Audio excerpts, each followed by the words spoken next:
С наступлением июля жители республики ожидают очередное повышение цен на коммунальные услуги. Решение не было неожиданностью. Служба по тарифам утвердила цифры роста еще в конце прошлого года.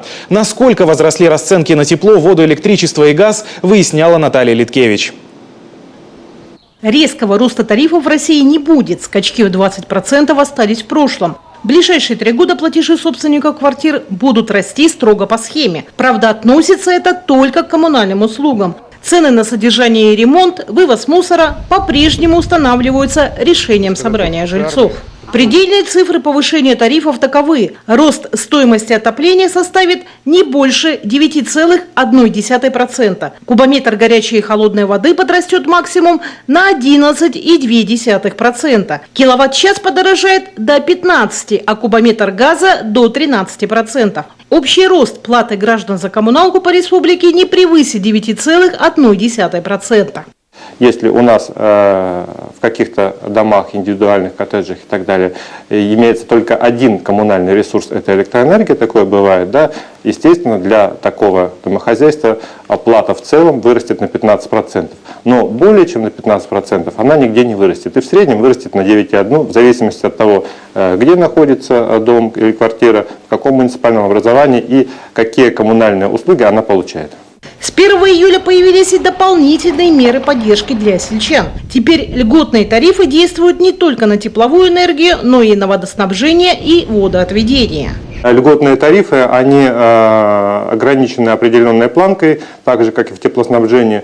Соответственно, те потребители в сельских населенных пунктах, у которых были тарифы выше этой планки, у них будет тариф ограничен. И для некоторых снижение тарифа составит до 60%.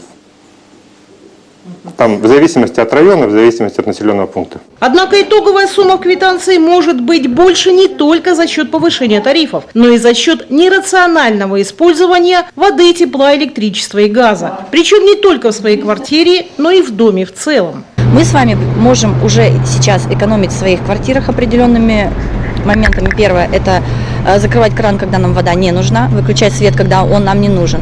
И третье – контролировать работу управляющей компании с нашими внутридомовыми сетями, чтобы не было утечек, чтобы они своевременно исполняли обязанность по проверке, контрольному снятию показаний приборов учета в наших квартирах.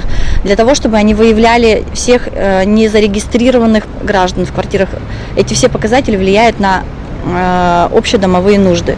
Если все же возникли подозрения, что цифры в квитанции сильно завышены, собственнику жилплощади нужно обратиться в управляющую компанию и потребовать обосновать расходы на общедомовые нужды. Сделать это можно и лично, и через сайт КомиЖКХ. Этот интернет-ресурс призван существенно облегчить процесс общения с коммунальщиками и ускорить решение многих жилищных проблем.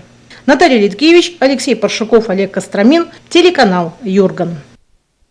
К слову сегодняшнего дня Александра Афонина на основании приказа администрации главы и правительства республики назначена руководителем исполнительной дирекции Общественной палаты.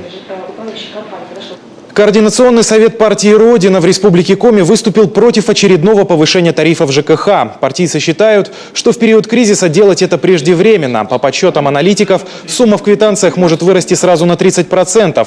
Это ляжет тяжелым бременем на потребителей. Тем более, что зарплаты в этом году не изменились, а расходы уже увеличились в несколько раз.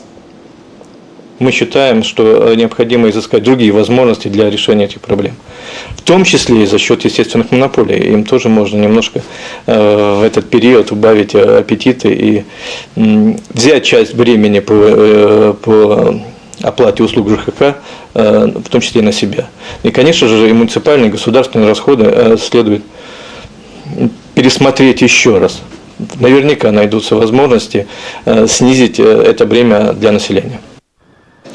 Партийцы «Родины» предлагают снизить, например, расходы на содержание депутатов Госсовета или сэкономить за счет сокращения количества народных избранников, получающих зарплату.